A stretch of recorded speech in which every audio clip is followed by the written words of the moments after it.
Naging gym body na pala ni Ralph si Izzy.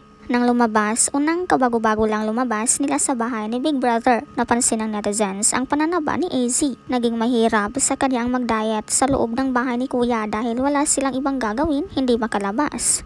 Walang internet. Of course, ang tanging libangan lang ay ang makikipag-usap sa mga kasamahan, kakain at gagawa ng task. Sa lahat ng girl housemates, si Izzy lang ang nananaba. Ngayong nasa labas na sila, mas lalong gumaganda si Izzy. Mas lalo pa siyang mamotivate dahil kasama si Ralph. Kapag kasama mo ang taong nagpapasaya sa'yo, gaganahan ka talaga. Super motivated si Izzy na tutungo sa gym dahil kasama niya ang aktor. Matatandaang sobra siyang nagandahan sa kanya nang una pa lang niya itong nakita. Sa kanilang workout ay kasama sina Vince at Kira. Ikaw, anong masasabi mo dito?